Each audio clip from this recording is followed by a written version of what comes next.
Hello, everyone. Welcome to another episode of Let's Chat Reality. I'm Michael. And I'm Molly. We are here today to end one show and begin another.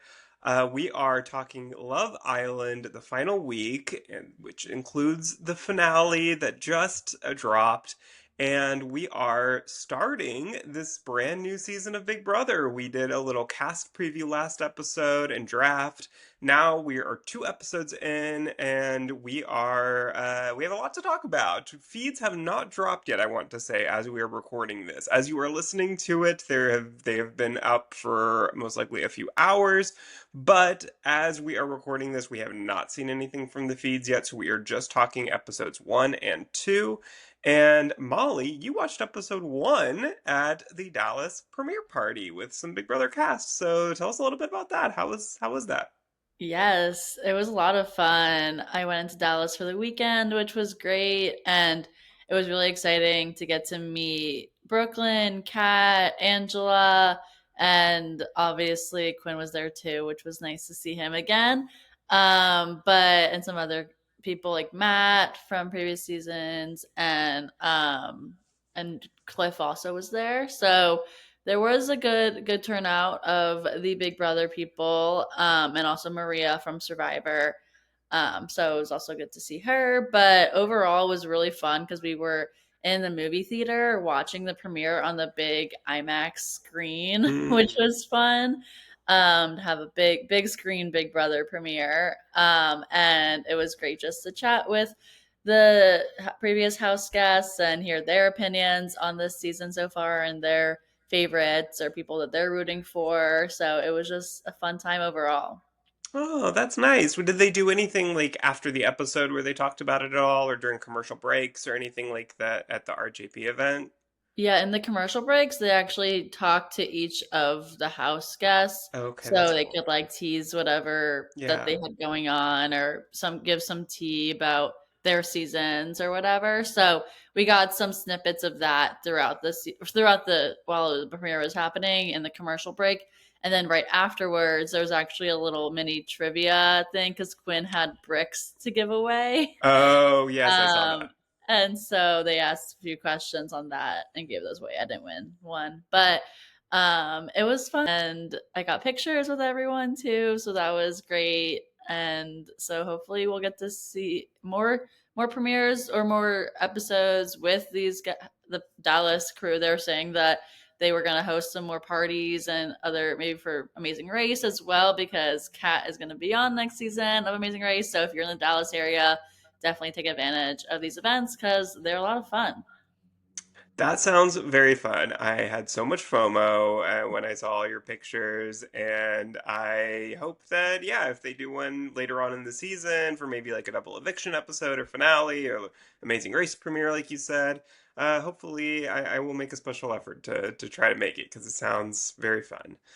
But before we get into the Big Brother of it all, let's wrap up this Love Island season 7, a very talked about, somewhat controversial season that we've been watching for the past 6 weeks, but we are here to wrap it all up. So some of this feels like a month ago at this point, but somehow this all happened within the past week since we last talked about it.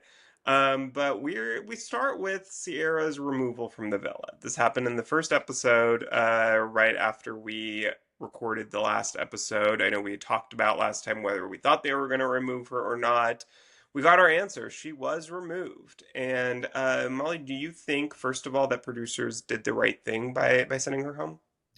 Yes, for sure. I think that it was definitely the right move to. Obviously, they had removed Yulissa very early on in the season. It just wouldn't have sit right for anyone if they chose not to remove Sierra, even at this point. Like, obviously, it was close to the end, but having that online, like, obviously, any kind of racial slurs is not acceptable. So I think that it was good of them, and obviously like we know now didn't really change to, I mean, it changed stuff going on in the villa for the better, but in the moment it was like, oh wow, like what's gonna happen because Nick and Sierra were such a strong couple. But then that changed. And so that also was interesting to see the aftermath of that happened in the villa. And I support Nick not leaving with her because yes, they were closed off, but I feel like it wasn't like that long that they had been together, and Nick obviously still wanted to be part of the show. So I think it made sense that he did stay back. Yeah, I agree on both fronts. I think that absolutely it was the right thing for producers to send her home. I there was a fear that I had at least that I think others shared that they were just going to kind of in the Survivor world we call it purple them, like basically edit them out completely, but them still being physically present and they're just not a factor on the show at all. I thought that maybe they would do that because it was the last week and they would only have to do it for what, like 5 episodes. So I thought maybe they'll just kind of do that and show her as little as possible. But I'm really, really glad that they sent her home. Even, in Sierra's video that she posted when she got back home, she said that she thinks they did the right thing by doing that. So I don't think there's any question about that, really. I, in terms of Nick leaving with her, I've seen a lot of people say that they think that he should have done that just because it's the like romantic gesture thing, the romantic thing to do. But if I'm Nick in this situation, I'm assuming that they did not tell them what happened with Sierra. And so Nick is probably expecting the worst. And so in his mind, he's probably like, well, why would I leave with someone who potentially did something horrible in the outside world that would cause her to be expelled this late in the game? And like, then he's gonna go and be in the knight in shining armor and then find out what she did and then break up with her immediately. Like, that would seem really silly. So I support him staying. And obviously, he had a connection with Alandria, who, and even before they talked, maybe in his mind he's thinking, well, I have this other option that I can potentially explore. Like, we've tried it before and it didn't work out, but like, now that we're both not distracted with other people, maybe things can be different. And obviously, spoiler alert, but they seem to be. So I fully support him staying, and it seems to have worked out. Yeah, no, for sure. Well, then, as I just mentioned, Nick and Alandria do talk, and they decide to rekindle things. Obviously, back when they first had their forced coupling by the show because they were both dumped from their respective villas at the time. Uh, at that time, Taylor was still in the villa. Sierra was still there. They were both trying to see if potentially there could be something, but they both really had their other options that they had been building up more strongly for throughout the weeks before that. And so they were very distracted. It felt like it made sense to me that it didn't actually work out at the time. But now Taylor's gone, Sierra's gone. They have nobody else to focus on except each other. And so I do think that from the very beginning, to me, it felt different. I didn't think that it would necessarily result in them being an exclusive couple that were going to, like, date immediately on the outside world, but I thought they have a better shot at potentially like really fully exploring this and seeing if there really is something there or not. What did you think?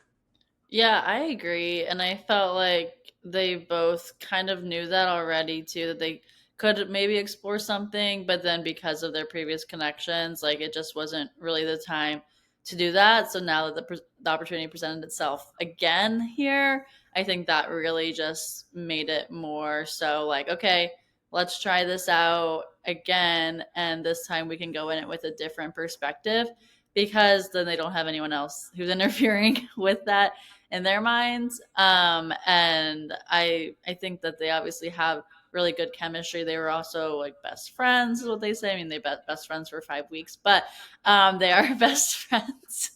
But we And saw that. Like I think we yeah, did see that no, they had a really they are. good like connection even when it wasn't romantic at all. Yeah.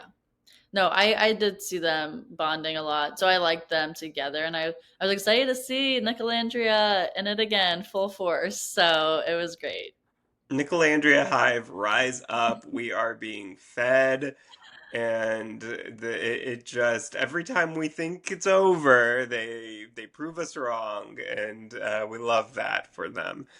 But moving over to Amaya Papaya, she has talks with Brian, Zach, and Elan. So now at this point, everyone has just found out that Amaya is the fan favorite because she's winning all these polls that they had in the challenge just the night before. So all of a sudden, she goes from having no connections in the villa and us being worried every single time there's a recoupling that she's going to go home. And she goes from that to all of a sudden having three guys fighting for her, basically. So at the time when it was these three before this recoupling, who did you expect her to pick? Who did you want her to pick? What were your thoughts? I knew it was gonna be Brian. I felt like they already established something together, and the other two with Zach and Elon, I didn't see anything really stemming. I mean, obviously Amaya was a couple with Zach, and then they had a whole fighting stuff like that too. So it really didn't make any sense when Zach was coming back. But for Elon, I feel like he was just trying to stay in the villa and trying to see if he could couple up with Amaya, but the strongest connection was definitely between Amaya and Brian. This feels like also like a century ago, like Right, thinking about, doesn't it? Oh my God, it's crazy. It's crazy. yeah. But I thought that made the most sense. Obviously, like he also stood up for her when everyone else was bringing her down in the Stand on Business challenge. So I'm team Amaya and Brian. Oh yeah, for sure. No, and I was worried a tiny, tiny little bit that she was going to fall for Zach again, just because like they did have that history of being coupled up previously, and I was just like, I really hope that she does. Like, I didn't think she would. Like, I really didn't think so. But there was just a teeny tiny part of me that when Zach kind of came running back to her after knowing that she was loved by America, it was just like, oh, please don't fall for it. Please don't fall for it. And she didn't. And I was proud of her. So happy that she didn't. And she picked Brian, who was clearly the only one who was defending her during the Stand on Business Challenge and really showing an actual interest in her before he knew what America thought of her. And that shows that it was genuine from the start and not just trying to clout chase. Yeah, exactly.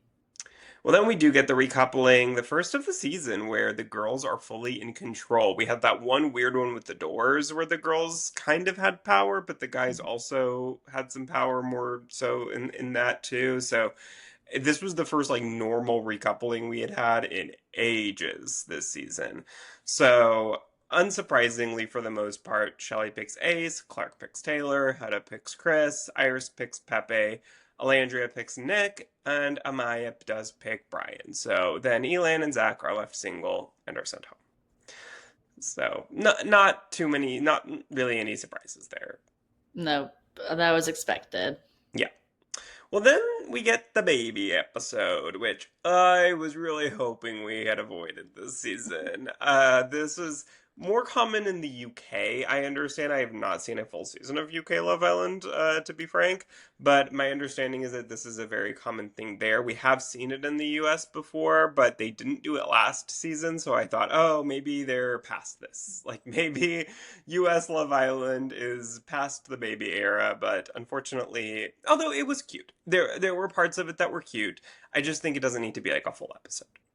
Yeah, it definitely felt very dragged on from when I was watching. I hadn't seen any Love Island UK seasons before, so I didn't know entirely what this baby challenge was. I didn't even realize it was a challenge either. I'm like, oh, like they have to pass this? Like, what's the pass?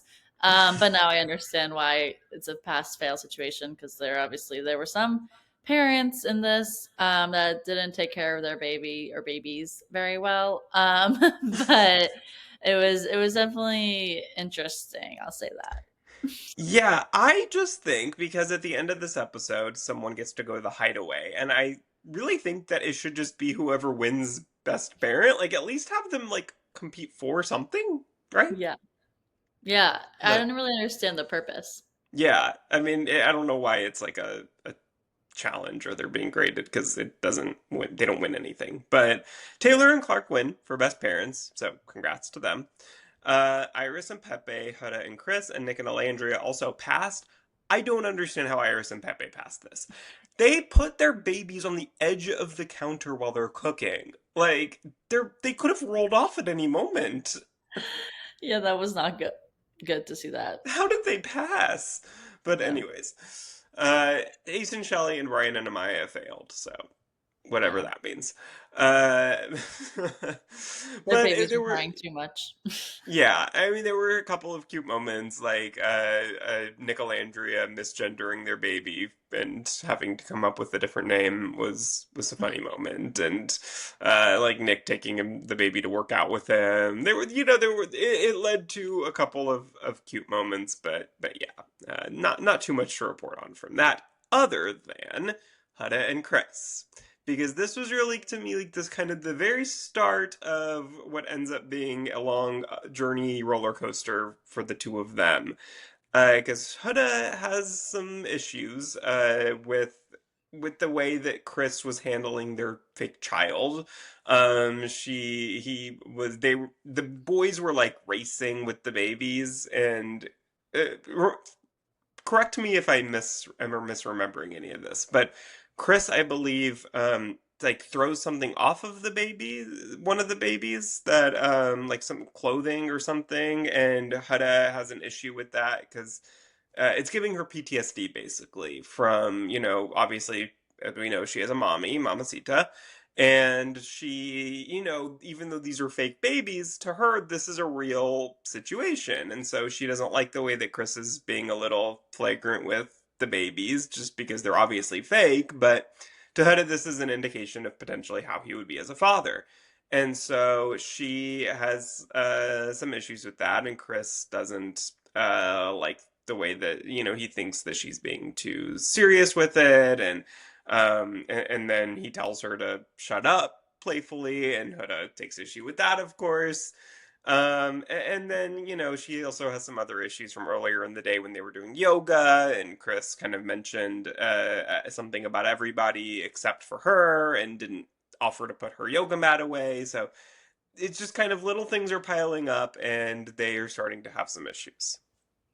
Yeah, I feel like this ignited that in Huda for sure of just having to take care of a baby, like obviously she had a daughter of her own and bringing that PTSD into it, like it just wasn't great. And then with it on top of that, then having fight with Chris wasn't ideal in the situation either.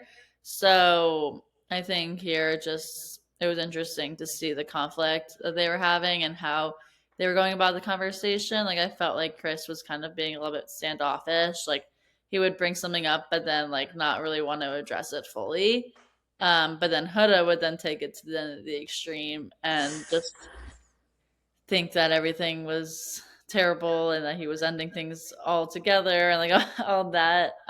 So here is definitely where we start to see the rockiness begin. Yeah. At first, I really thought that Chris was handling it well. Like he, went to her and said basically like, "Is there something I'm doing that is bothering you?" And I thought that was a great way to handle it. Like I thought, wow, he's handling this very maturely. He's willing to listen, understanding that he's doing something wrong.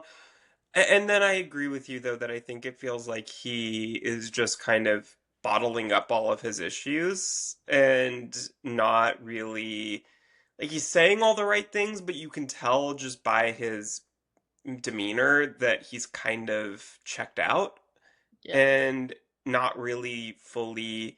I don't know, like to me, I just got the vibe that like they might like make up at certain points, but they are Mhm. just so different people. And this is never going to work in the outside world. And like they're both just kind of trying to fit a square peg in a round hole.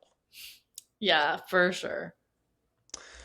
But then we get the reveal that someone is going to the hideaway. One couple will be the first to go into the hideaway this season. And immediately the couples get to choose, which couple they want to go in there. And immediately I think Huda is the one who says, "Amaya and Brian?" And then everyone just kind of cheers for them and immediately, says, yes, it should be all. So they go into the hideaway and seem to have a good night. Yes, I know. I was excited for them. I felt like obviously everyone knew at this point Amaya was the fan favorite, so I think that's kind of why they chose them to go in. But it did seem like they had a great time. Yes, it does. And then another couple decides to be exclusive. Taylor and Clark. So Taylor plans a choreographed routine with the boys. He asks Clark to be exclusive with him, and she says yes. So this moment was very funny to me because of the framing of it, where the two of them are having this very serious romantic conversation, and Alandria is just smack dab in the middle. Our friend Brian Scally had a very funny screen grab on Twitter that went like uber viral. And it was hilarious. And I mean, you could just tell that Alandria is like, why am I here right now? Get me anywhere else in the world. I know the producers did that on purpose for us. But it was great. I mean, not great for Alandra, obviously, but I mean, I think she's over it at this point, also, so it's fine. But it was just funny to see that the way they framed it all. Yeah, it was so funny. I mean, like, it was like, yeah, I agree with you that I think Alandria has fully moved on from Taylor at this point, but she still doesn't really want to see that. Like, come on, She was, He's or very at least, like, recent of an ex, even though he is an ex, yeah. but it's still recent. Exactly. And it's like she doesn't want to be like the center of this picture right in between them. Like any stand anywhere else, but right there is crazy. Oh yeah. But then Chris and Huda have more issues. Chris has an issue with the fact that she wants to be romantic with him in the bedroom, but does not want to show affection in front of anyone else. She feels like, this is PDA if they're out in, the villa. But when they're in their bed, it's kind of a little more private, even though it's not private, like it feels more private, and so she is able to show more affection. So she says she's intentionally moving slower than she did with Jeremiah because obviously that blew up immediately and she doesn't want to make the same mistake again. I mean, Chris admits to being checked out, but he still wants to try to make things work. But Hodo walks away and there is continuing tension with them the following day. So, what did you think of all this? Do you understand Huda's point of, it feeling more private in the bedroom, or does Chris have a point that that's kind of an issue that she doesn't want to show any affection when they're in front of other people? Yeah, I feel like it's interesting. So I see both sides of it, and it's like a weird situation to navigate for sure because Huda's trying to be conscious and not want to show PDA, and then she considers like the bedroom obviously different because no one's actually watching them in that moment.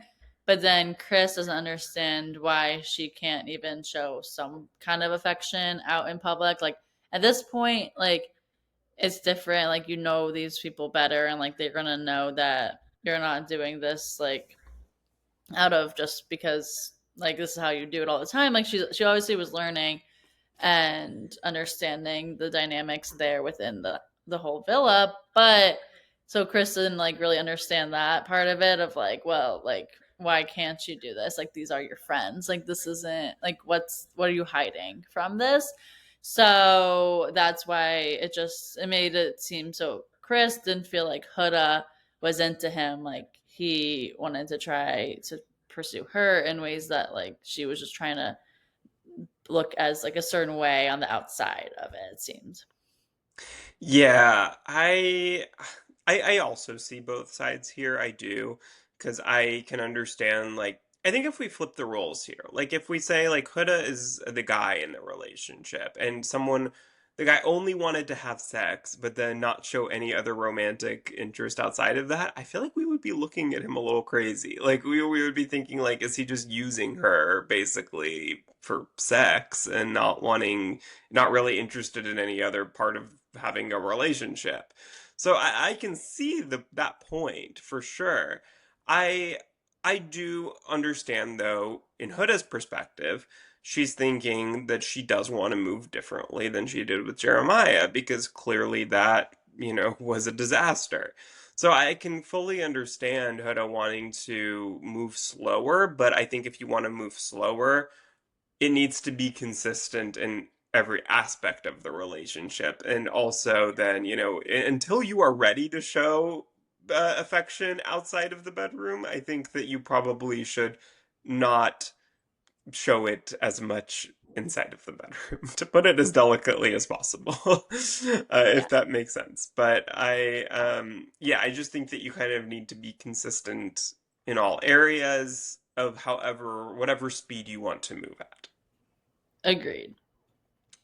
Well, then we get another America's vote. So America voted on their favorite couple, and the couple with the least amount of votes is sent home. Unsurprisingly, to me at least, Taylor and Clark are eliminated here. I mean, we saw them getting last in every aspect at the last time there were the polls and the voting. So I was not shocked to see them eliminated here, unfortunately. Yeah, I was not shocked either. I knew going into this vote it had to be Taylor and Clark going home, which now, I mean, at least they could leave together and like they just decided that they were exclusive. So hopefully they're still going strong. I haven't seen anything recently, but I mean, it's been less than a week, so I'm sure that Yeah. they're doing okay. Yeah, I mean, it was really sad. Unfortunately, yeah, they had just been exclusive, so the curse continues this season of couples getting eliminated immediately after being exclusive. It won't be the last. Spoiler No. alert. But so yeah, I mean, it was sad because I do think I really really feel for Clark this whole season. I think that she has really been unfairly kind of villainized in a lot of ways, I think, by the audience just because they love Alandria so much. Understandably, we all love Alandria, but Clark didn't do anything wrong. And I think just her being the other person that Taylor is interested in just kind of immediately put her in a villain role, but she did nothing wrong to deserve that, and I hope that she knows that now that she's back out in the public. Yeah, I think so. And I feel like she understood that also, like even being in the villa when she was Yeah. talking about it with Taylor, like it definitely was just because she's dragged into all the drama with Taylor, not because it's her. Yeah, yeah, for sure. Well, then we get a little fun moment here where Amaya and Brian hatch a plan to trap Huda and Chris into having a conversation and working things out. They each tell one of them to meet them at the dock, but in reality, Amaya and Brian never show up, and this leaves Huda and Chris both at the dock alone with each other. So they do have the conversation, they hash out their differences, and decide to move forward. So in this moment, I'm happy for them. I'm not super confident that this is going to stick. No, and they were kind of already not even like when they started the conversation, it seemed like it almost wasn't going to come to a good conclusion. Like I Yeah. was like, wait, like is this taking a turn for the worse here? But then it got a little bit better, and it still didn't seem great, but it got better. So at least they could decide to just move forward. Yeah, no, I mean, like, I'm glad because I'm sure that it's less awkward for everybody else when they're in a good place, at least. And so I'm happy that they were able to get to that point and at least, if nothing else, just be cordial, be in a good space, be like, okay, let's just kind of get through the rest of these last few days here and not just ignore each other and make it awkward for everybody. So I'm glad that Amaya and Brian were able to help them, put them back together. Yes, for sure.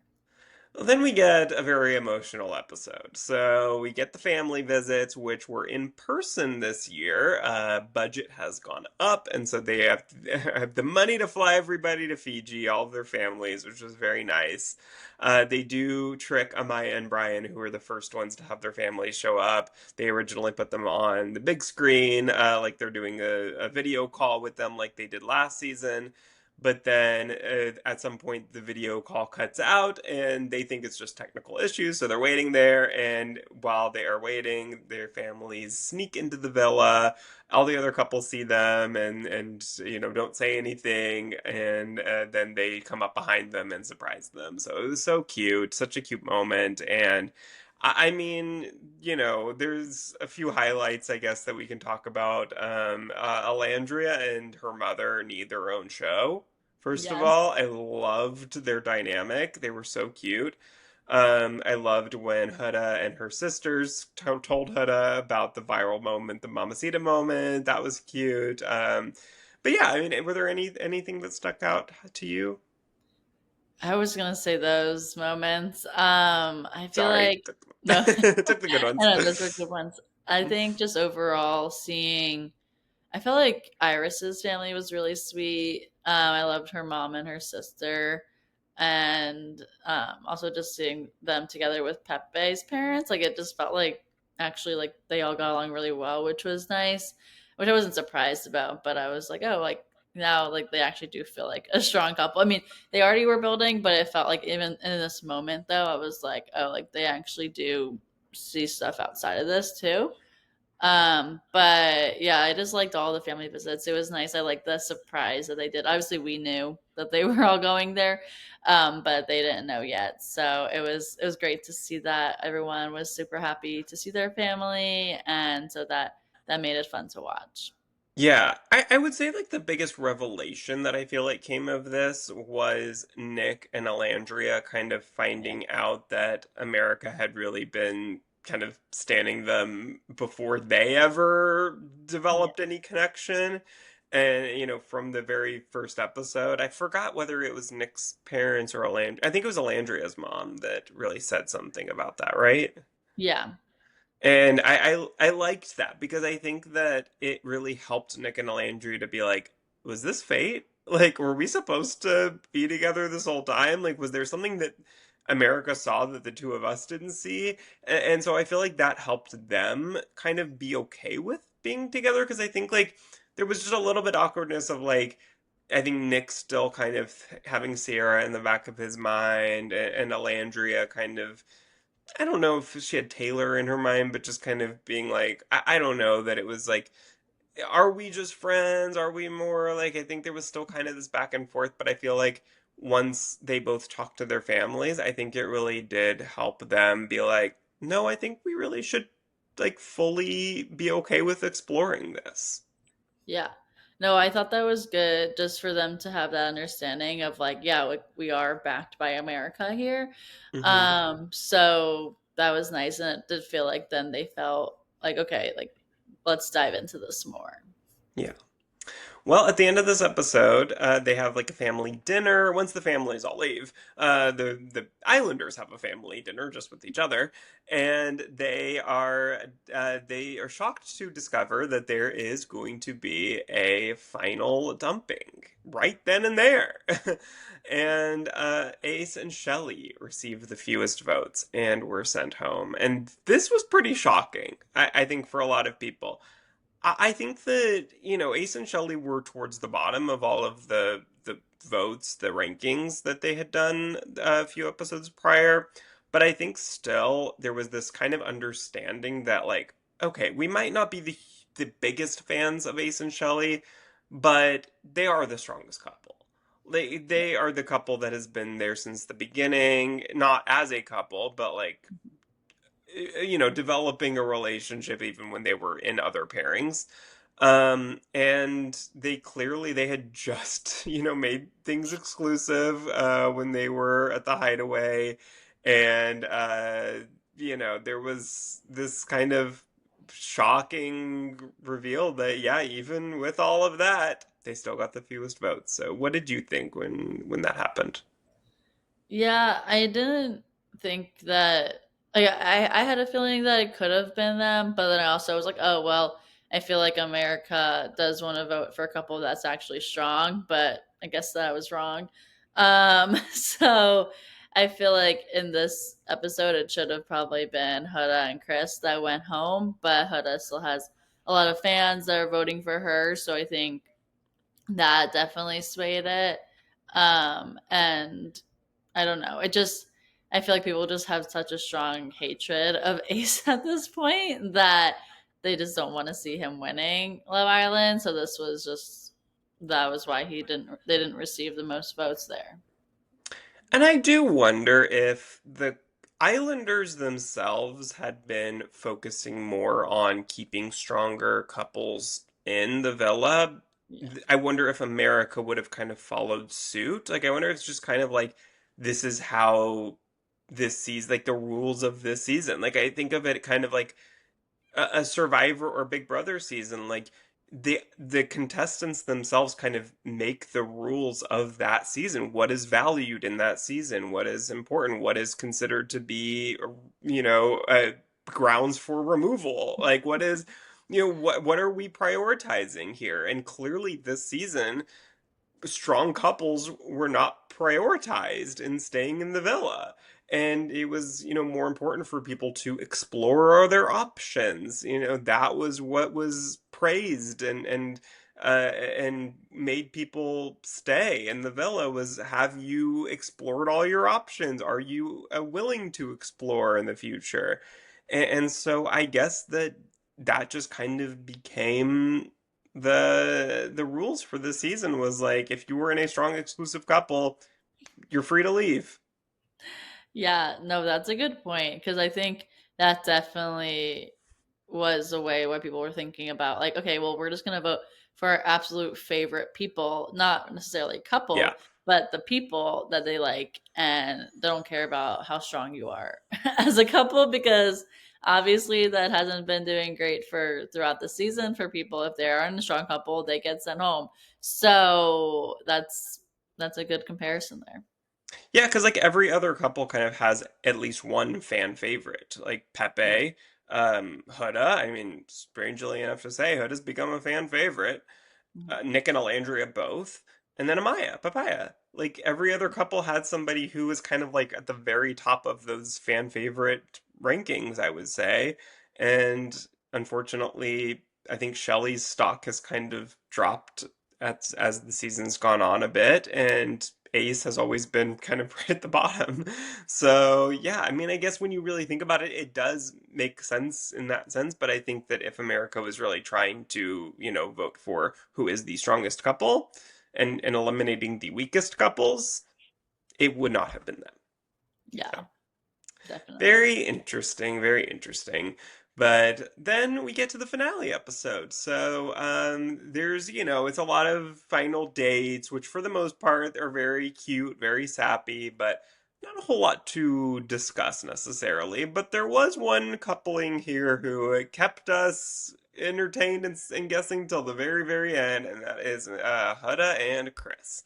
So Huda gets upset with Chris at the beginning of this episode for at night when they were all in bed, for because she wants to cuddle and Chris does not want to cuddle. He wants to sleep. He values his sleep, and she tells him in that moment as they're at night. She says, "If you're choosing your battle right now. Like if you choose to go to sleep, then I'm not going to speak to you the next day." So she, he chooses that battle and he kind of just ignores her. And then the next day, they go on their final date and they are kind of arguing about this the whole time. And they really don't come to a resolution. There is a woman there who is there to perform for them, and she kind of just interrupts their awkward fighting.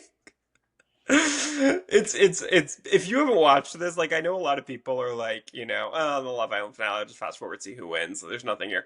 Watch this date. It is something. It is reality TV gold.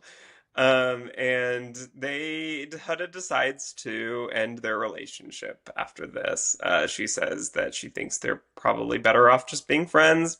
Chris says, "Cool, it's fine with me." But Huda says, can we at least be friends and enjoy our last day? And Chris is like, nah. Like, I'm not gonna, I don't have hatred for you, but we're not gonna be cool yet.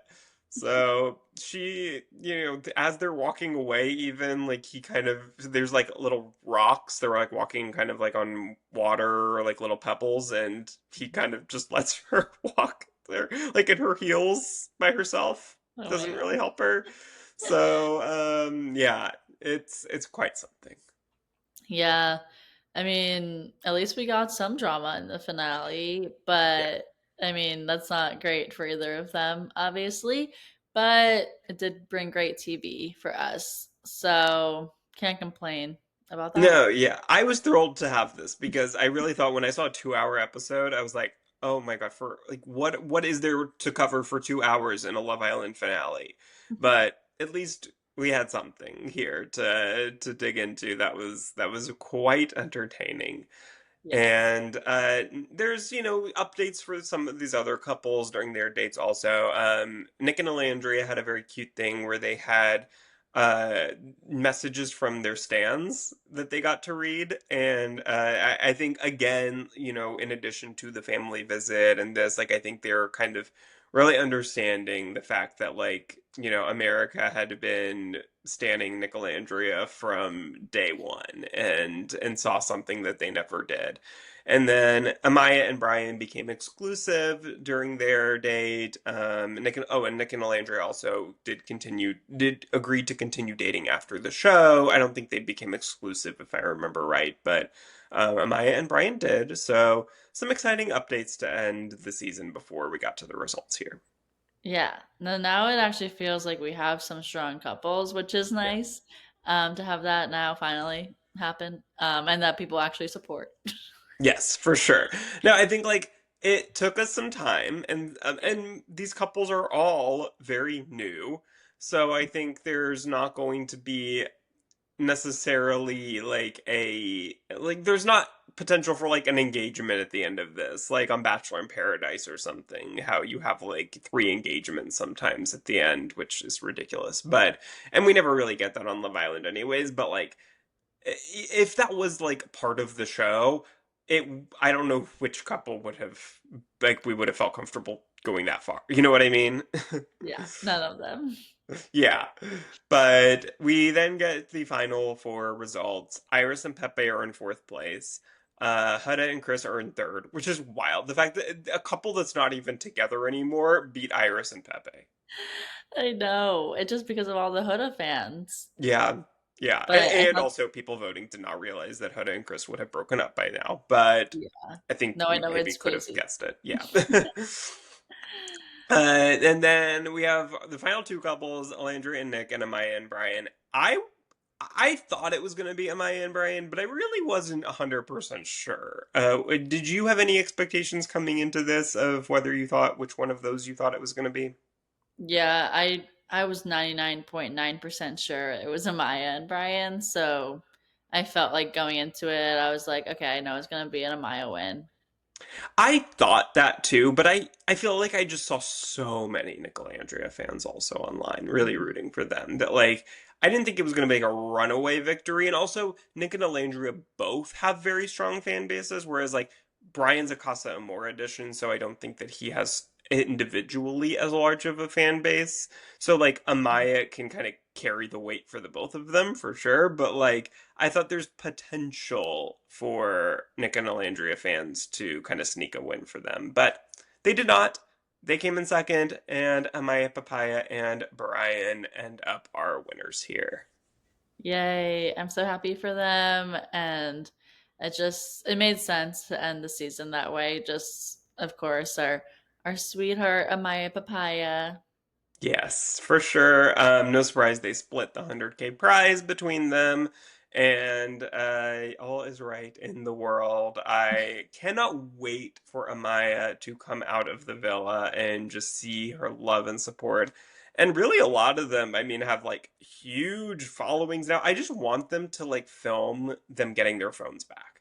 Oh I my feel like that gosh. would be a really, really fun watch, like a Peacock, just like after show something. I don't know.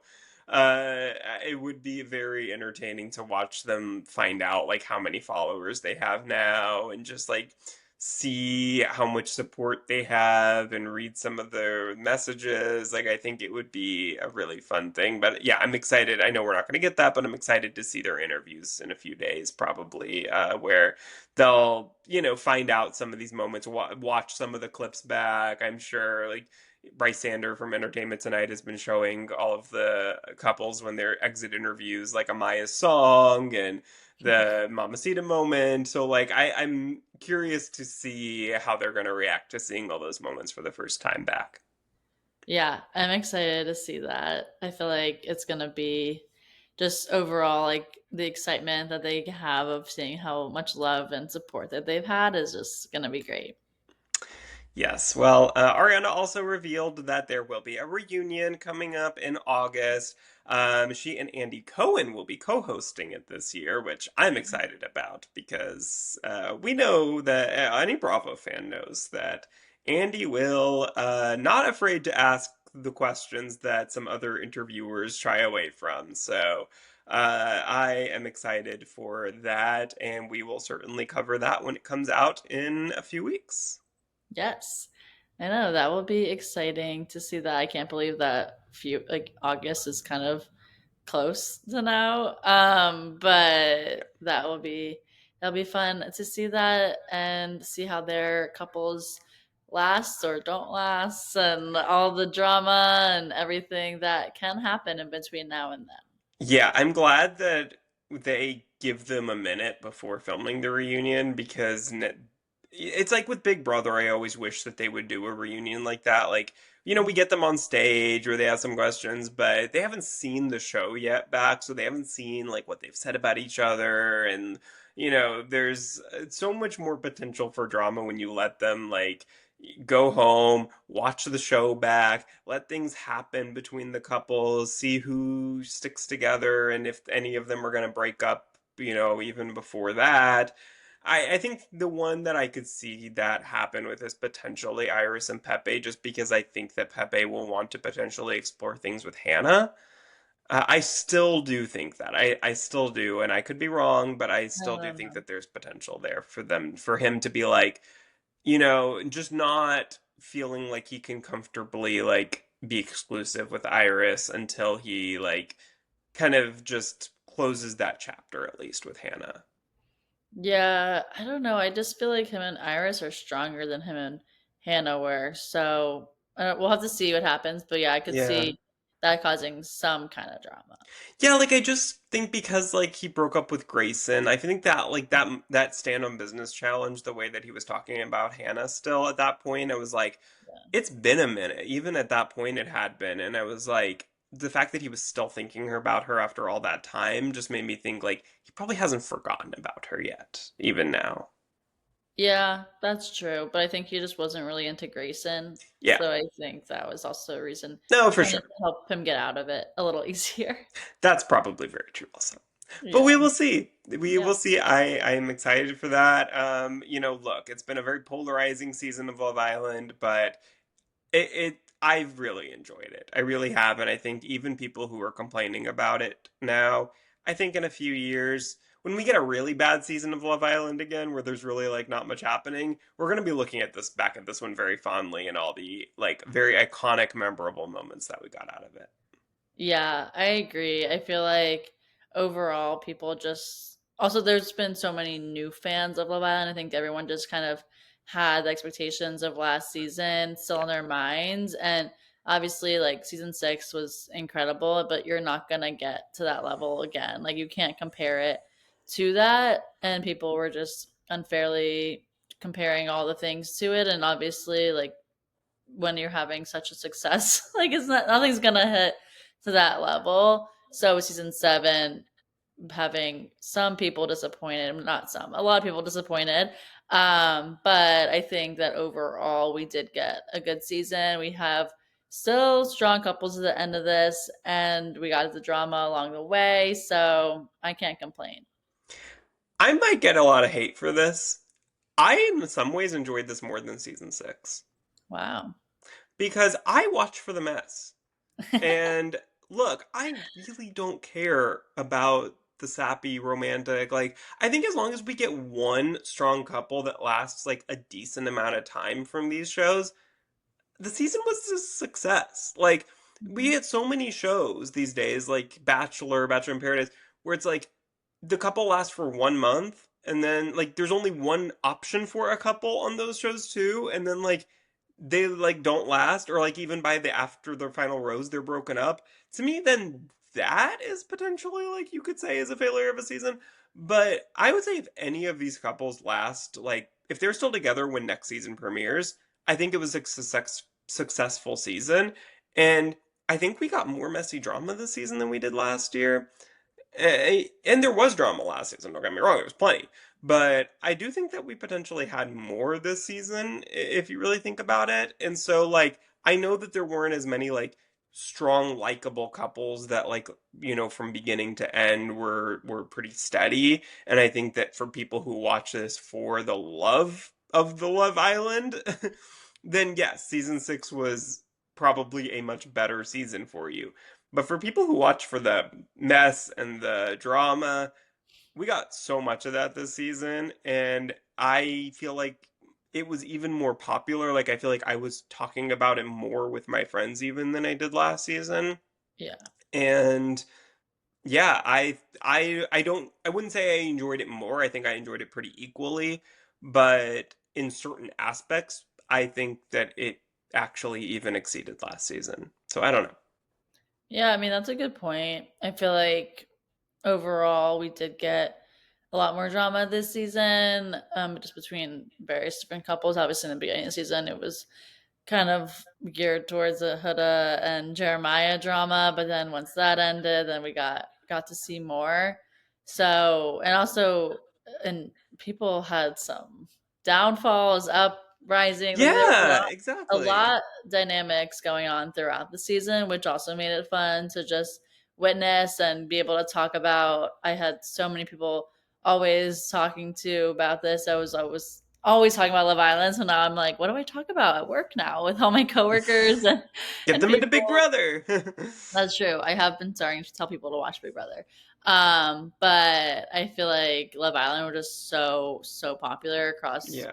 everyone, which was great. Yeah, it's so rare to get a show like that these days that just like you almost feel left out if you're not watching it. Yeah. And that's was definitely Love Island season 7, I think. Like, I mean, just so many people from my coworkers to my friends and like everybody, I feel like I'm texting like 6 different people as I'm watching it and like it's crazy. It's like there's nothing quite like it right now. So, Yeah. yeah, I loved it. I love this season. I know a lot of people maybe right now are saying that they didn't, but I think that once there's a little bit of distance from it, I think that this season is going to age really, really well. Yeah. Agreed. But sad to see that it's over. But now we have another show to be watching. We can watch it live if you want to. Big Brother live feeds have just started tonight. So as we're recording on Sunday night, um, but or they start tonight, right? Yes, in 1 hour, an Oh, hour and a half, so very as we're soon. recording this. But yeah, so I'm excited to talk about Big Brother now. Shall we get into it? I can't wait. Yes. Well, with the premiere started on Thursday, and then we just had another episode Sunday night. So we have a little bit to get into, learning about the house guests and now seeing them actually on our screens, not just their interviews. So for seeing their intro packages, did you have any surprises? Anyone that really stood out to you in particular here from just the packages? Yeah, there were a couple that surprised me, just kind of from their intro packages versus what we saw in their preseason interviews. I would say somebody that kind of surprised me a bit was actually Catherine. I feel like I liked her a lot more in the not that I really liked her in her intro in her interviews, but I also really liked her, I think, even more when her intro package, I felt like she had more personality than I expected her to. Mhm. And I really liked her for that. And then I think Amy in the intro, like she was a lot more talkative than I expected her to be. And we kind of got some people mentioning that when they were going in the house, that she was talking quite a bit. So that worried me a bit. Or I was like, ooh, I don't know that I quite clocked that from her interview that she was going to be kind of that have that much energy. So those were kind of the two that I think were just a little bit different than I expected them to be. Was there anyone for you? Yeah, that makes sense. I feel like I also saw that with Catherine and with Amy. And then I was just excited to see more from Kelly because then after we chose our draft, we went to see her Instagram, and she had such cute posts on Yeah. Instagram that I was like, oh, I really am interested to see more about her. And I felt like her personality also came out more from her intro package. So I already liked her, but then it made me like her even more. And just the fact that she is a pilot. Like I don't know if she mentioned that in her interview that I saw, but the fact that she can fly the plane herself and like that was really impressive. So I like Kelly. Yeah, I think the other one that I didn't mention was Zach. I feel like I got very boring, dull, like vanilla vibes from him in his interview. And then here I got a little bit more Matt Hardiman vibes. I've seen them compared to each other quite a bit online, and yeah, I didn't quite see it in the interviews, but definitely saw it more so as he's like doing emotes when he's next to Julie in the backyard. Like I'm like, okay, I didn't quite get that vibe from you before, but I guess you are that guy. Yeah. No, everyone was talking about how much he looks like Matt at the premiere party, which was funny. Oh, that's funny. Yeah, because then they also commented on in the challenge. They thought that like when he did win, spoiler who won, he found Julie. But that he like kind of did like crazy eyes, and Angela said that was like, oh my gosh, it was Oh Matt's doing no. crazy eyes. Oh no. This- So, but I don't think he's gonna get that rep. But I think it was just like in that moment, it looked kind of like that. Oh boy. PTSD, I'm sure, for Angela. Oh yeah, no, they kept bringing it up, but it was funny. But yeah, so we have as Julie's talking with the house guest, the lights turn off, and then when they come back on, Julie is gone, and so is the HOH relic, which was underneath her screen. And this is when we see the twist of the mastermind come on our screens, and then he says that he is behind their disappearances, and the house guests have to split into two groups. So then one will find Julie, and then the other will have to find the HOH relic, and then the winners will receive an undisclosed prize. So here they just randomly choose these scrolls to see which one they're getting to do. And the first group is saving Julie, and they have to build the bridge and figure out all which of the eight doors Julie is behind, and behind each door there's a message describing what Julie was wearing in the when they first came in on the show. And then only one of those messages is correct. So if you lock in an incorrect door, then you're eliminated. But then the first person to get the right door wins. And so we see, I feel like this kind of made sense. It brought into like kind of puzzling and um, then memory. So I like this challenge overall. Mhm. Yeah, I did too. I think that the last two premieres, like the season and last season, they definitely improved the premiere challenges from what we had seen a couple years prior to that, where they were live. And I don't think Big Brother does live challenges very well. No, They're very boring. It's just this watching 16 people do the same thing over one at a time, over and over and over again. Or just kind of watching with no music, no editing, no DRs. You're just watching people like either do something that you can't judge based on just watching it. Like you can't tell who's in the lead or not. Or it's just like watching them like hang from something, which it's fun if you're like watching it on the live feeds or like you're watching an edited version of it where you can get some DRs in between and like they have showing just the kind of the highlights where they're doing something interesting is happening. But yeah, I am glad that they have changed that at the very least and we're not doing the live movements anymore for that reason.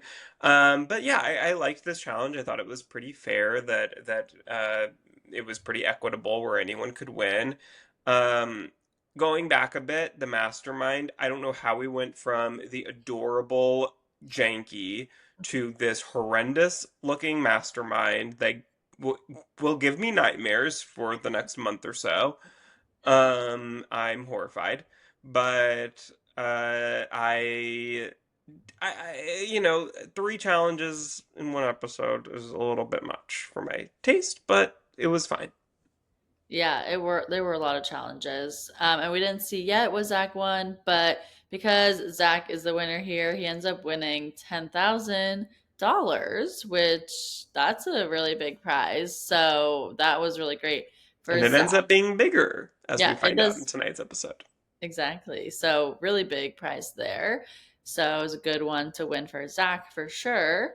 And then for the second group, they have to save the HOH relics. So there were numerous versions of the relics spread around, and they had to figure out which is the correct one that went missing. And then there were various different clues around, hidden throughout this room, and they have to find which is the correct colors and the shapes that they're looking for. So this one just seemed like figuring out what sizes or what thing looked the most correct. And here Jimmy won the power, and his went or like I don't know if this is really a win, but like what he got is that he has to pick four people who will then be the only ones competing for HOH. So, and he can also choose himself to be one of them. Yeah. But very lopsided kind of prizes here. um, Well, I think it seemed lopsided in one direction when premiere night because I think most people thought, well, I would certainly want to win Jimmy's prize over Zach's. But then from what we saw tonight, I'm like, well, I would have rather gotten Zach's prize for sure. Like, I think it's funny how I think a lot of people were thinking it was really lopsided in one direction, and now looking back, it was kind of really lopsided in the other direction. Yeah, oh for sure. But it was interesting then because I also felt like everyone was kind of just not trying to be HOH. Yeah. So then I was like, well, Jimmy kind of has a hard job here to choose, but he does end up choosing himself, Adrian, Ashley, and Vince. And that's probably it's mostly because like and he felt close to each of them, except he wasn't feeling like as strong with Vince yet, but he wanted him to trust him. So he chose them all just to know that he was also going to be safe himself, Mhm. but also because they also expressed that they could play in it, Yeah. and most of the other guests didn't want to. And what did you think about that? Because I think, there's a lot of talk about whether you want to be first HOH or not. I think back in the early seasons of Big Brother, it was really a lot of people thought you don't want to be the first HOH because it puts a target on your back immediately and you're having to nominate people who you barely know for, no reason whatsoever. And then you're just creating enemies for no reason. But I think that that has really changed in recent years, where I think now the meta is that you want to be the first HOH because you want people to come to you make with deals and alliance options, and you then get to choose what you want to be a part of and really form it how you want your alliance exactly to be because you're the one in all the power, so everyone's just going to kind of go with what you want to go with. So what do you think? Like, would you want to be first HOH? I don't think I would. I think I also just want to kind of just lay low and not try to stir up the pot in the house the first week. So I would have told whoever, if it was Jimmy or whoever, like, oh, I don't want to be up on as HOH or like potential to win in this comp. So I can see why a lot of them didn't want it. But it did seem like a lot of people who didn't want it. Like at first I was like, oh, maybe it'll be a few, but like the fact that it was most of them, like I was a little bit surprised about that. That was surprising to me too. I think I would probably want to be one of the four picked and then maybe not actually win it. Because I think if you, one of the ones picked, like we saw this, that they made a deal that, like, okay, Yeah. none of the four of us will put each other up. And Hmm. I think that's where the position that I want to be in. Like, I want to be one of those people who has that option because if it looks like something then that, like, I could be very good at and potentially win, then at least I can kind of decide in the moment, like, okay, I know who the other options are for HOH. I know if we've made a deal or not. So if we've made a deal and if it's somebody who I feel like I had a pretty good connection with. Like I know it's like they barely had 2 seconds to talk, but like I think you Yeah. kind of know if you like have a pretty instant good connection. Like we saw that with like Amy and Jimmy, for example. They had a very instant like we are going to work together. We kind of bond. It feels someone who feels like home. So I think Yeah. if that was somebody who, if I'm Jimmy and I see that Amy is in the lead to win this, then maybe I could be like, okay, we have a deal first of all, and it's somebody who I really like. Maybe I don't need to actually be the one to get the blood on my hands, but I was able to decide that with more knowledge than everyone else did and not even giving themselves the chance. Yeah, I see that. I feel like also it's just such a small group of people that at that point, like it's easy to build that kind of trust with that small group. If it was like six people, then that might have been harder. But I think with the four, it Yeah. definitely made it so that you could keep them safe. Yeah, and also then you can potentially, if you don't want to win, you can show everybody, hey, I'm not a strong competitor. I'm not a threat. Like you're Yeah. seeing me compete here, twice now, and I haven't won either of them. Yeah. So that's also maybe a good option for people to see that you're not somebody they need to be afraid of. Yeah, very good points there. But then so we do see the HOH comp, so our third comp of this episode. And here the house guests have to balance objects on the BB blaster, which then will destroy the mastermind's lair, and the first person to do so wins. So here, Imagine giving that sentence to somebody who's never seen Big Brother before. I don't know what they would think is going on. Yeah, someone Love Island fan who's been encouraged to watch Big Brother and then hears that sentence. Maybe not the show for them. Yeah. But in this, it's just fake objects basically and balancing. Um, but then it did seem really close actually. Like it kind of seemed like Really close. Adrian had a shot at winning it, but then Vince comes and wins it, and he is the first HOH, so he is on my draft team. So I'm happy for Mm, Vince for winning the first HOH here. It also seemed like with all of the diary room talks we were seeing with him that they were kind of setting it up for him to win because he was talking about how he wasn't sure if he would keep Jimmy safe, like he just wanted to win it and kind of like give himself that safety. And so with that, I was like, well, if they're already showing us these kind of conversations, there yeah. has to be him as the winner. So I wasn't totally shocked to see him win. Yeah, I was happy to see him. I really, really liked him in the preseason interviews, and I was thrilled to see him win here because we've had so many chaotic first HOHs the last few years. Like when you think about it, like with Angela, of course, last season, with uh, who else? I feel like everybody after Cody in All Stars, second All Stars, every first week, every first HOH has just been like a bit of a mess. So I thought, okay, we might finally get like a good, solid HOA, someone who knows the show, knows what they're doing. I thought that there was a chance that we might get somebody who can actually take advantage of this position rather than just completely being a disaster. So I was excited for a potentially kind of different type of first week this season with him being HOH.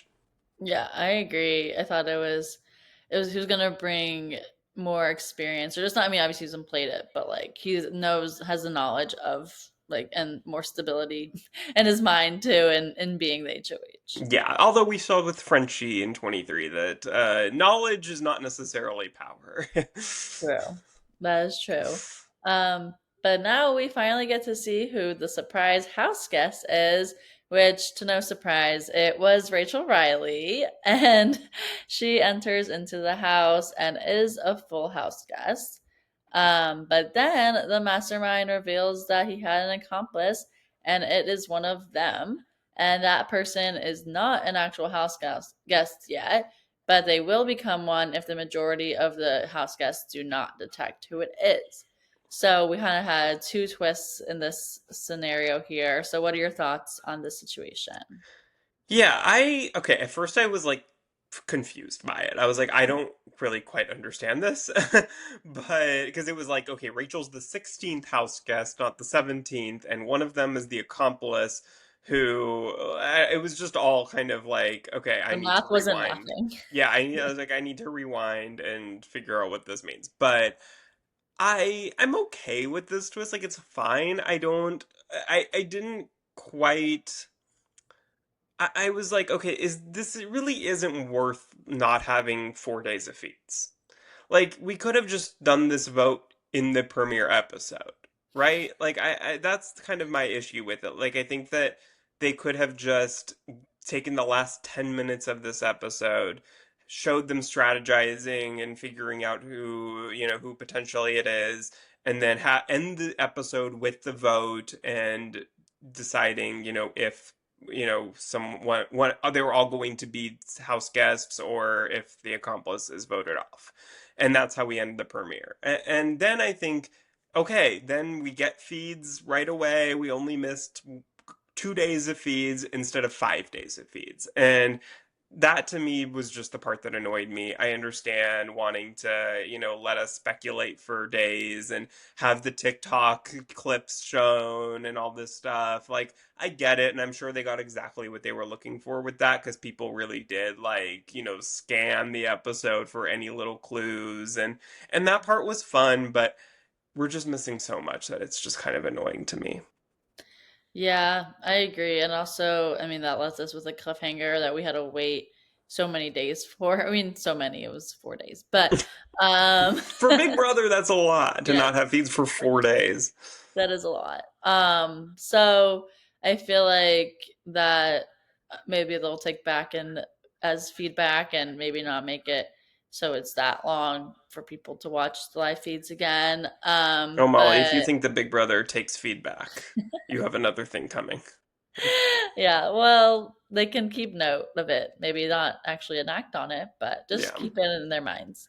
But yeah, so I feel like it did make it exciting to think like, oh, who could this be?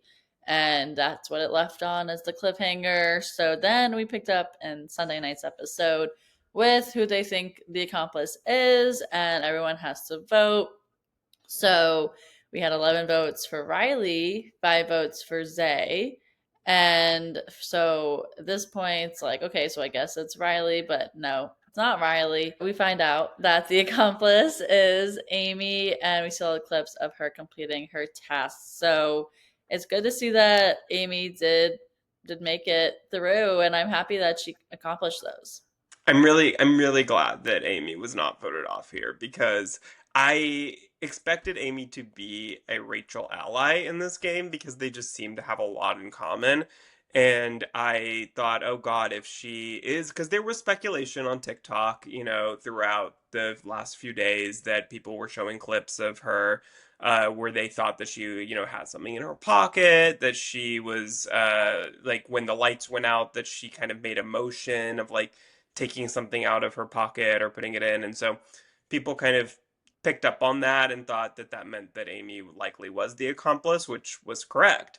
And I thought when it was kind of that was assumed, I was like, I really hope that they don't vote her out because I'm really scared that then Rachel's going to have a harder time in this game without her. So I was really glad, and she was really likable. We love someone who's for All Girls Alliance, and all of the answers that she gave were kind of what we want to hear as fans a lot of the time, even though maybe doesn't always bode well for her game. But yeah, I was really glad that she stayed in the game and became the 17th house guest. Yes, agreed. And we do see that Rachel and Amy later on in this episode do form an alliance called the Mom Squad, which was nice to see that. Yes. But before that, we also had Rachel revealed that she has to be a have not for the week, but that also gives her immunity. And then she also will have to get 3 other people who also have to come into the have nots with her, and each person then chooses the next person. So she chooses Will, and then Will chooses Zach, and Zach chooses Ava. So the 4 of them have to be have nots, but they also have immunity for the week. So kind of a lot of people to have immunity, it seems like, at this point. Yeah, which I don't love because it really, really limits Vince's options to choose from. First of all, he has to choose three, and then now all these people have immunity, and it really, really starts to limit the pool down of who he can choose. And I always just think it's better and more fun when it's like in Survivor when people lose their votes and they do like split tribals and all this crazy stuff, and it's like just let them play. It's just like just let these players play. I understand if you want to give Rachel immunity week one. I fully support giving Rachel immunity for 10 weeks. But I don't need her to then pick three other people. And I mean it's just like what Paul did, like what they did with Paul in 19, where it's like you give them friendship bracelets and all this stuff to garner goodwill from people so that then, they it gives Rachel more allies immediately, which, I'm for that, but I would have preferred just, make Rachel a have not, give her immunity, leave it at that, and let Vince choose from everybody else. Yeah, that makes sense. I think we'll have to see what happens. Obviously, with we have the elimination ceremony already, but then if then one of those gets off, like who then the replacements are going to be, because there are very limited options there. Yes, there Um, are. but then this is when we see Zach's actual real prize of this isn't just 10K that he takes home. It's actually that he could use this 10K for taking himself off the block post veto meeting before the jury phase. So that's a really big advantage here that you can buy yourself off the block. So that's really interesting to see that. And I hope that he's going to use it.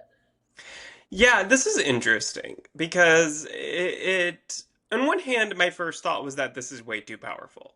That I don't love things like this where it's basically like, I mean, to continue the Survivor analogies, it's basically like an idol that you can use after the vote. And I never liked those idols on Survivor, and I don't like them on Big Brother, where, we've seen this, like they gave this to Tyler, they gave this to Paul. Like we saw it for a little bit in Big Brother quite often, but I, at least with this, and the one good thing about this is that he is incentivized to try not to use it because he's getting 10K if he doesn't use it. And so now it's like, okay, do I want that and to take the risk of potentially staying on the block so that I can maybe both survive and keep the 10K? Or do I just, play it safe, give up the 10K, give it to the HOH, and get myself off the block for this week and guarantee my safety for right now? Just wish that either it was a shorter time frame that you could use this, like maybe just like the first 3 or 4 weeks instead of all the way till jury, because that's a long time to basically like, for Zach to tell people he has this and then them not to even try because it's not going to work. So it basically either guarantees him jury, or I wish that maybe they would up the amount, like maybe you make it like 25K, because then I think it's a harder decision for him to be like, that's a lot of money to give up for my 1 week of safety when potentially the next week I could just be eliminated and not have the money either, or potentially, stay on the block and survive and also keep the 25K, like it's a harder decision. So I think with this, it's not quite enough, I think, to where he's like incentivized enough to keep the money. Yeah, I agree. The 10K does seem really small for this kind of win, or just like the power of it now that it's even greater. So I don't know. It's definitely going to be interesting to see if it's used or if he just chooses to keep it. Yeah, it will be interesting.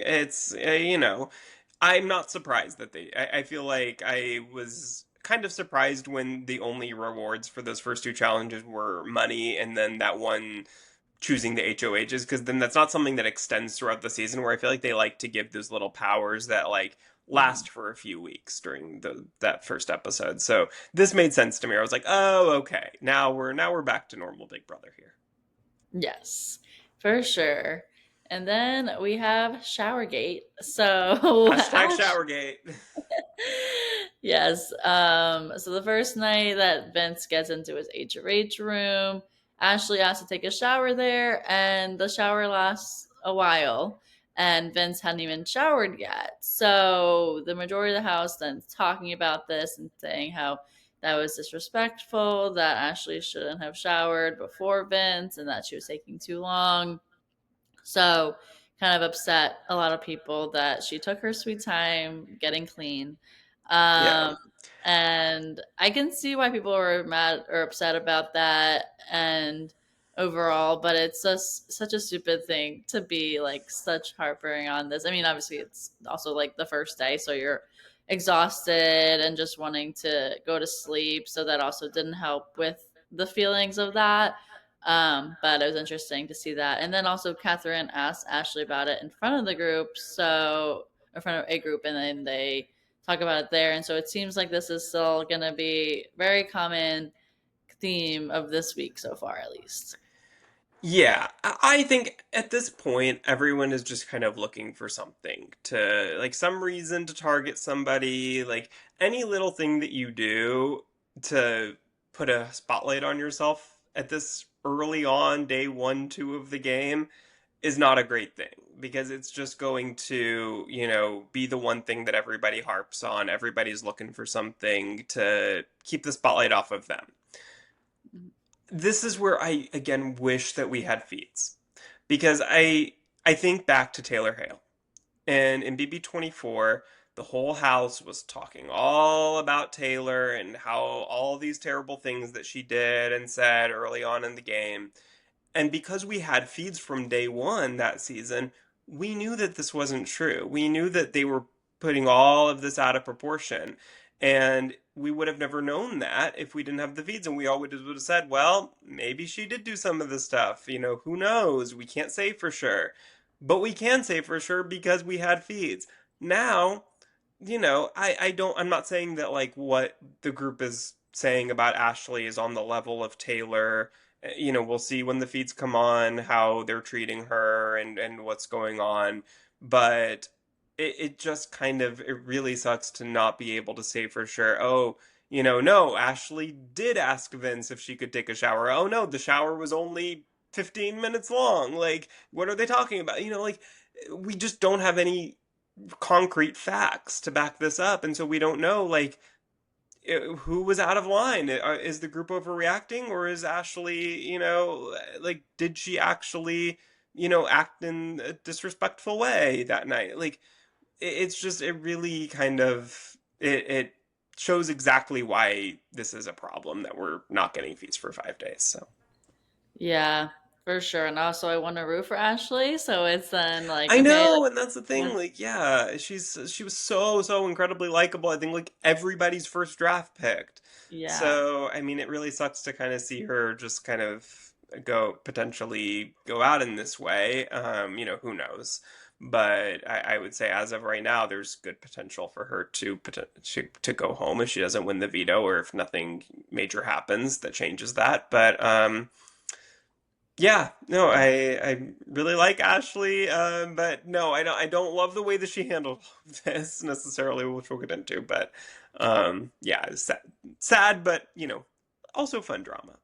Yeah, I know. The shower gate of it all. It's still entertaining to witness, but also kind of sad because we like Ashley. Yeah. Uh, but then we also have Vince and Jimmy talk, and they bond. They have a bond because Jimmy picked him to play in the HOH comp, so they know that he won't choose him to go up on the block for this week. But then they consider targeting Zay because they want to break up a potential all guys alliance of all the strong guys going to the gym and working out and trying to start that just big competition threat kind of wave, it seems like. So I think this is, I guess, a smart move.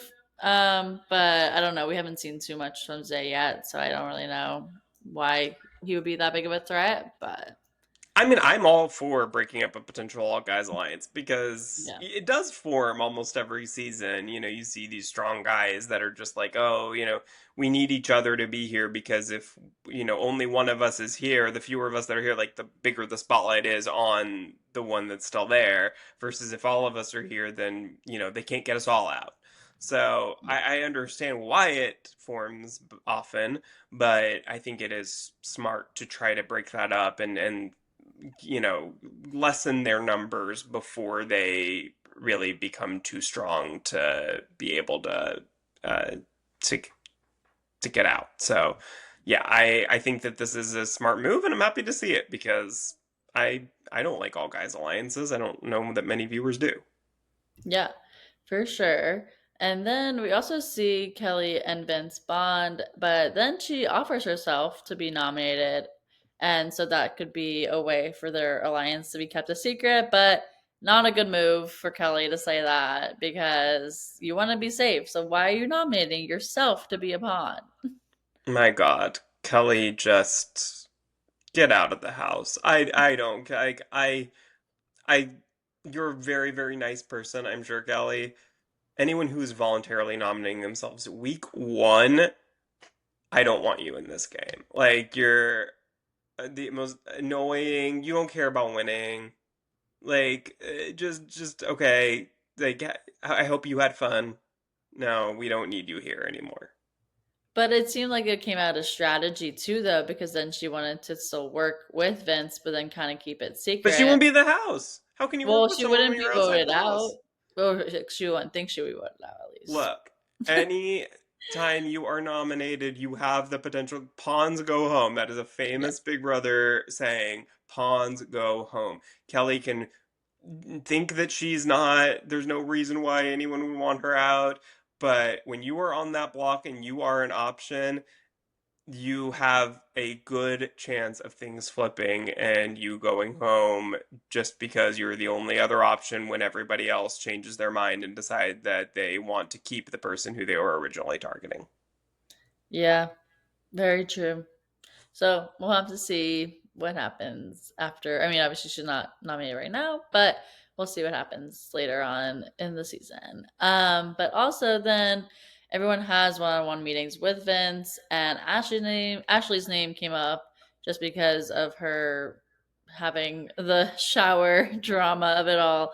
And then it made Vince think, okay, maybe people don't trust or so they don't think that if Ashley trusts him, then he can't trust her. So then that was interesting Yeah, because she kept conversation. coming up to the room. Like she was Yeah. having conversations with other people, and Ashley just kept coming up to want to talk to him. Oh, And yeah. he had, was having meetings with other people. And I guess, every HOH does it differently, but I guess he was kind of, having an order that he wanted to go in. And she kept trying to cut the line and come in. And to him, that was kind of seeming a little bit desperate. Like she didn't trust that he was going, wasn't going to be swayed or was going to potentially nominate her. And so I guess to him, that was like, well, if she doesn't trust that I am going to have her back, then maybe I can't trust her. Like, and I get that. I do. But she was right not to trust him, was the thing, is that he was considering nominating her, even though they had that deal. So, like, how are you going to blame Ashley for being paranoid when her paranoia was founded? Yeah, I know. It's true. So that's why like it's good that she kept going. I mean, not good for her game that she kept going up and trying to talk to him, but it was that she was right and reading it correctly that she should have Yeah. been worried. Yeah, and I think that the problem is, okay, you're reading it correctly. Now what are you going to do about it? And I think that's where she messed up was that I think that if she had just said like, okay, I think that I might be nominated here. How do I fix that? How do I seem like I am a good ally for him and somebody that he can trust? And I think that she just went about it the wrong way where she just kind of got frantic and just showed that paranoia where I think that she should have just waited for her turn to talk to him. Make sure that she talks to him, but wait your turn. Don't seem desperate, and then go up to him and show him that you're somebody who a good ally that he can trust, and just kind of show that with your words and your actions, and not seem like you're really really worried about it because then yeah he's going to be like well if she expects it then might as well do it. Yeah. That's kind of what happened after that. Because then during Amy's meeting with Vince, she defends Ashley and starts crying and saying that she doesn't even want to be in the house without her. So then that made Vince think that Amy will be mad at him anyways if he nominates Ashley. So he might as well just throw her up on the block with her. So that was, I mean, obviously we don't have too many people to put up here, but we don't want to see Amy up here or Ashley. So it was sad to see both of their names as nominees along with Zay. So when they have the nomination ceremony, it's Zay, Ashley, and Amy who are revealed, which we kind of knew that already from seeing those conversations that that was to be expected. But now that they're on the block for sure, we have to see what's going to happen in the veto. Yeah, no, I'm sure none of this that we just talked about for the last 45 minutes, probably none of this matters anymore now that you've watched the feeds. Like, so much changes, and it's been almost a week now since any of this happened. So I'm sure all of this has changed, and we've had a veto competition played today, or yesterday, sorry. And, yeah, so I'm sure that a lot of new conversations have happened, new alliances formed, all that good stuff. So I will be very, very interested to see kind of where we are standing today and what is to come the rest of the week. Because I'm sure week one is always a doozy. Week one, there's always a lot going on. So I am excited to have Big Brother back. Yes, me too. And even though sad that Love Island end, obviously very excited for more Big Brother. So we'll be covering this each week along with some other shows going on. Let's like Bachelor in Paradise is on right now, and Love also the new. Island Beyond the Villa. Yes, exactly. I'm excited to watch that as well. It is premiere today on Sunday. So there's lots of good TV out right now. So if you're feeling sad about Love Island, just turn on Big Brother. And I'm you glad can they're get not overlapping though because that's too no. much. I Oh, can't handle them overlapping for more than 1 week. yeah. No, this was the perfect amount of time to Yeah. have an overlap. It was just 3 days, basically. So that was great. But thanks so much for listening, everyone. Don't forget to subscribe wherever you get your podcasts and follow us on social media at Let's Chat Reality. And we'll chat with y'all again next week. Bye everyone.